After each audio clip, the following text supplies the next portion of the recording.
We hire bodyguards to look after the most useless people. I mean, there is a comrade there. We grew up with her in the youth league called Stella Ndabeni. They now call her Stella Abrams. She's a minister of small business with bodyguards. Why would you want to kill a minister of small business? A minister must pass a shop. What did she deny you?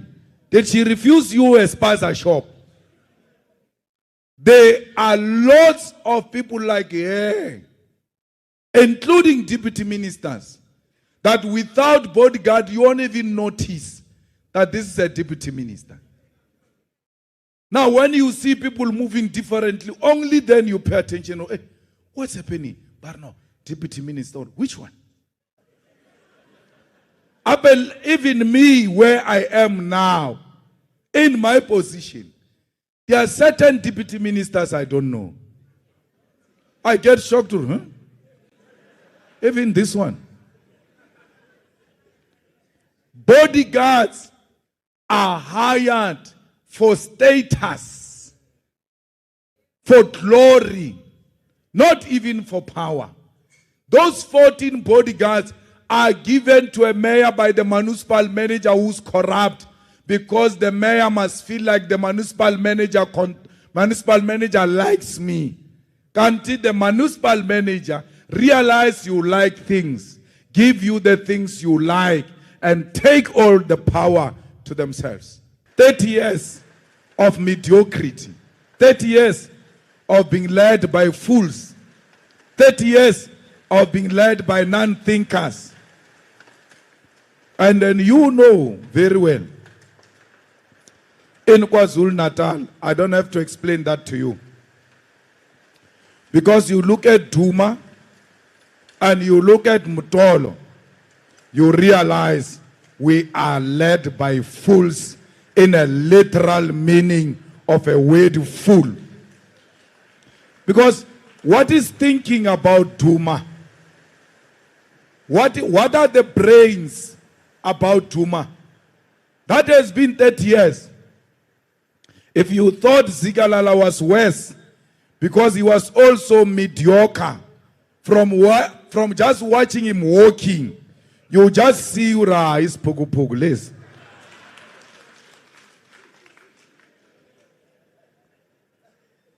Then Zikalala left. Worse than, if you can be worse than Zikalala, you are the lowest. Worse than Zikalala came into this province. We have no economy in our hands. Even when they launched the new MSC port and all of that, we are just watching. In our own city, in our own province, we have nothing to say. We are socially excluded for 30 years. Social exclusion means that if there is anything you want to do socially, and you are unable to do it because you don't have the necessary resource to achieve that social status, you are excluded for 30 years. Floyd Shibambu, you have been wanting to put a gold teeth. It's your choice. But you can't do it because you have no means to do it because you are excluded. For 30 years, you sit on the side. So, 30 years of joblessness, 30 years of unemployment in KwaZulu-Natal. From the Zuma Mbeki time, it became worse now. 30 years of homelessness. And if you think you are in a house and you are enjoying, no problem.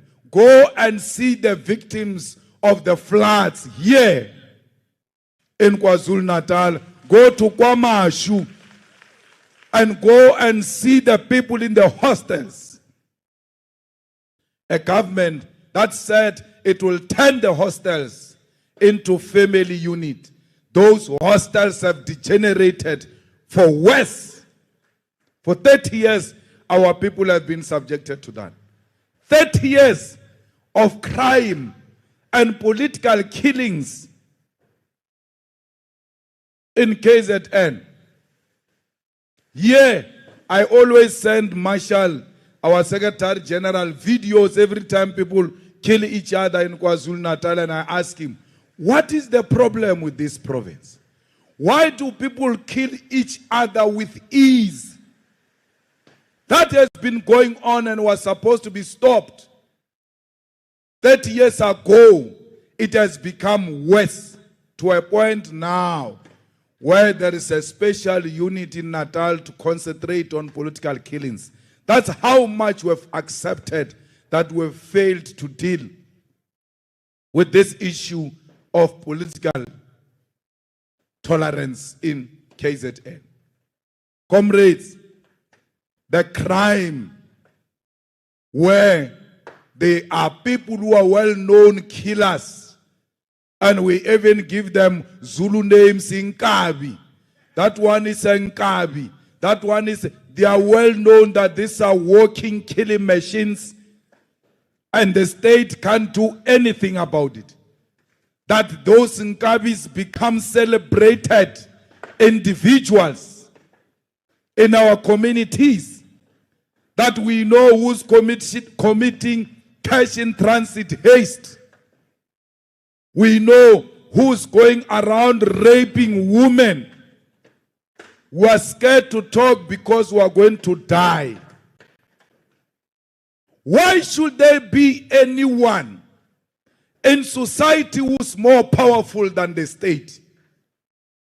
Because the state has got a legitimate right and power to unleash violence on anyone who meets violence against its own people. We have criminals who are more dangerous when they are in prison than when they are outside. So why should we keep them? Because we can't keep them outside prison. We can't keep them in prison. So what must happen to them? They have to meet their maker. They said, this is a billionaire. He knows the economy. He's going to grow our economy. He has not contributed any growth to our economy. If anything, if this man is not removed, this economy will collapse to nothing after 2024. We've got the power to rescue our economy come 2024. Comrades, here in KwaZulu-Natal, we have a premier who agreed to be a puppet. And then you guys, Magasela and them, you post pictures sympathizing with her. It's not about a man abusing a woman. A woman agreed from the beginning to be used as a puppet. Why should a woman agree to that? In the name of women. Because it was told to her that no, uzophatha mara uyazi ukuthi yimi ngiphethe la. Athi ngizoyenza ngizoyenza kahle wangazi. So the friends are fighting because the other one is disloyal to her puppetry status. She agreed that she will be a puppet and she will hold it for Duma because Duma can't take it immediately. It will expose them. When Duma does what they two agreed, it looks like it's a woman abuse. It's not a woman abuse.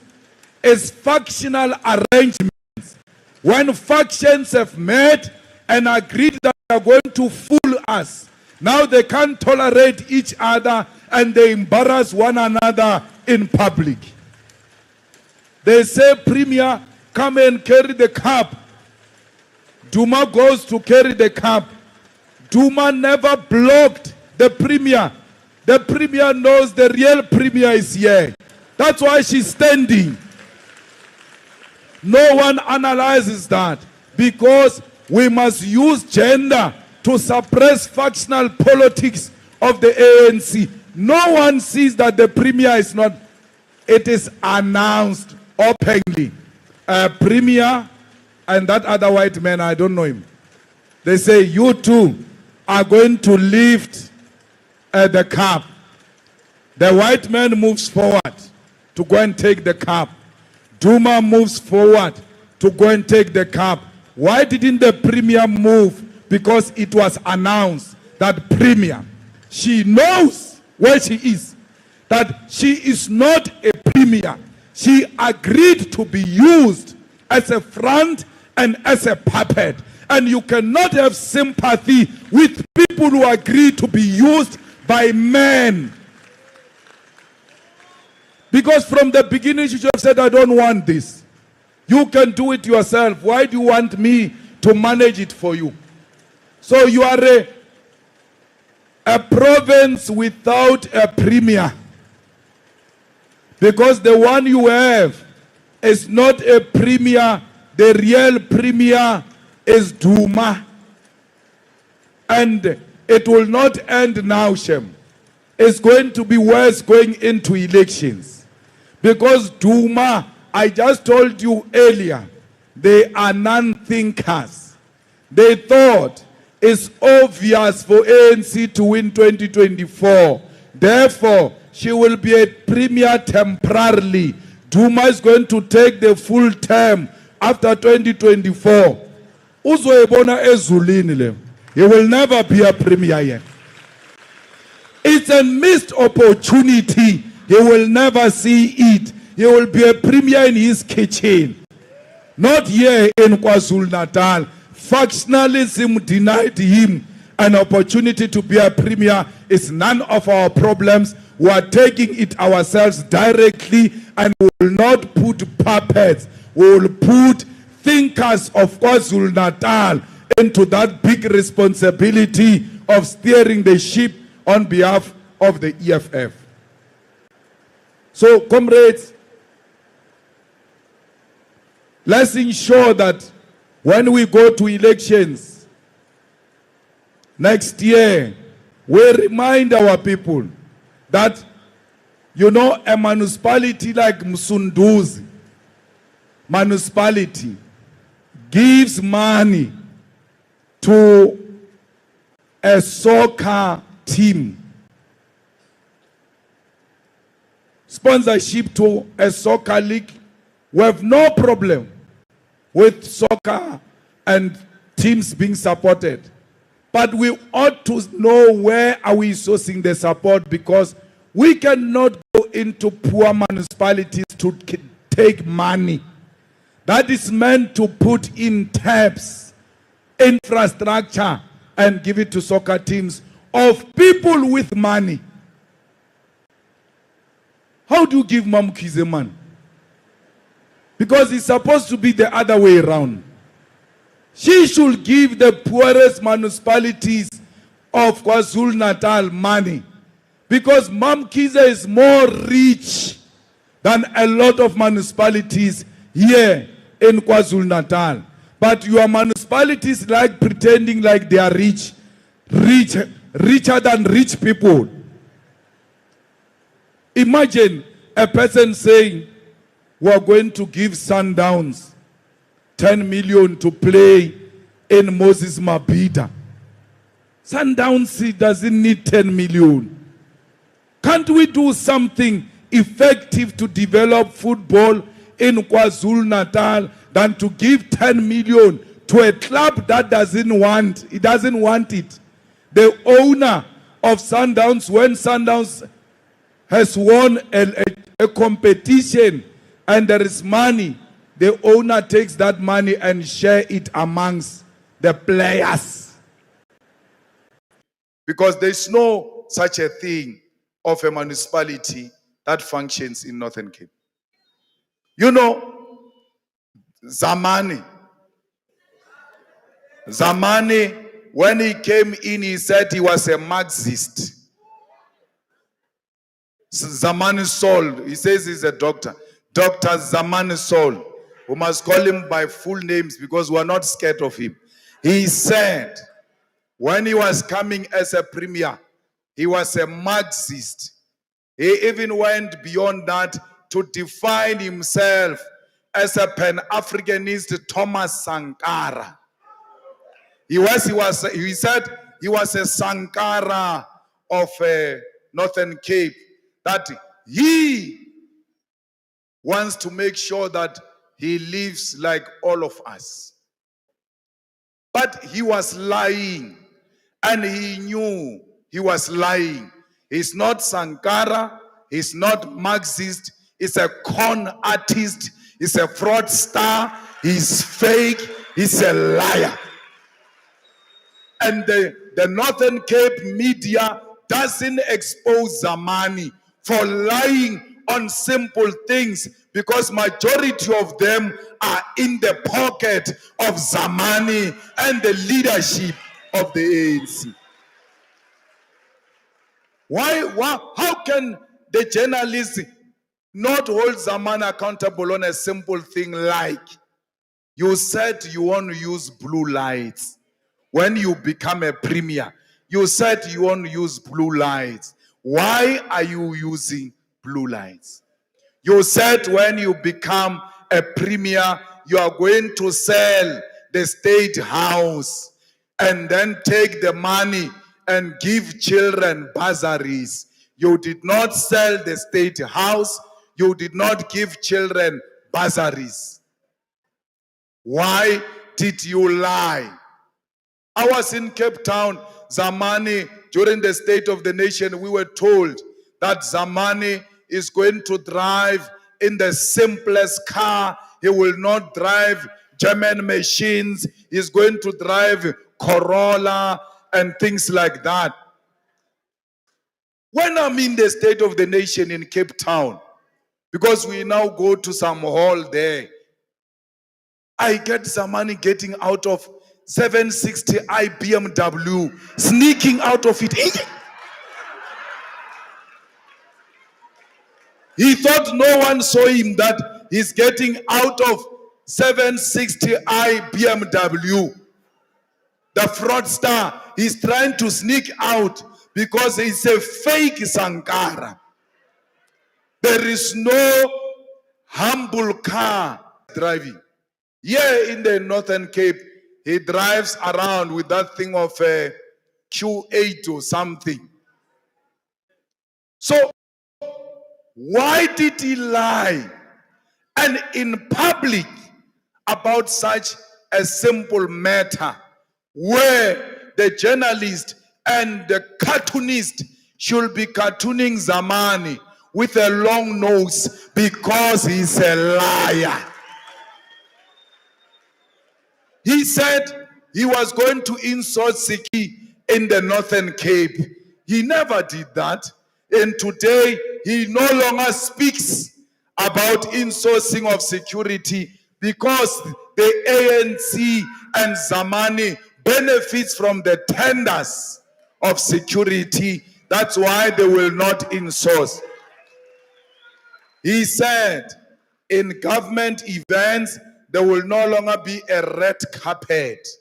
In government events, there will no longer be a VIP area. In government events, there will no longer be a VIP catering. All of that, it's a lie.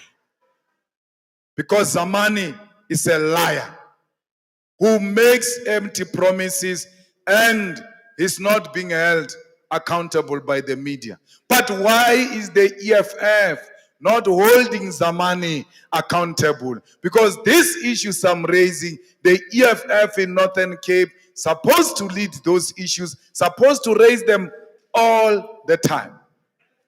So we hope that you too, the leadership of the EFF, you are not in the pocket of Zamani and the leadership of the ANC, and that you don't do tenders with the leadership of the ANC, that you are not involved in corruption with the leadership of the ANC, because if you do that, the people of Northern Cape will have no reason to vote for a different party because you are an ANC light. We cannot allow a situation where a premier who said everything is going to be done in a simple way to continue unchallenged when hospitals have collapsed.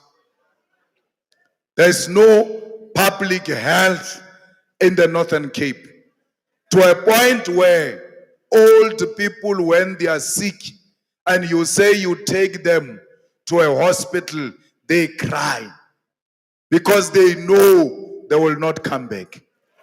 Those things are not hospitals, they are a mortuary, because the ANC has collapsed all our hospitals under Zamani's soul in Northern Cape.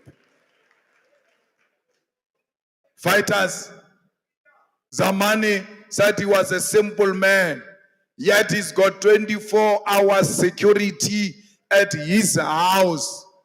But the clinics of Northern Cape do not operate 24 hours, and even those that operate for those few hours do not have security. Yet a simple man has never said, take my security and give it to one clinic so that the nurses and the doctors and the equipment are protected by this security of mine. So we must not allow that the people of Northern Cape are lied to by Moses Mwalus, MEC, Atamaya, PC member, ANC, Atamaya, a collector 2 salaries.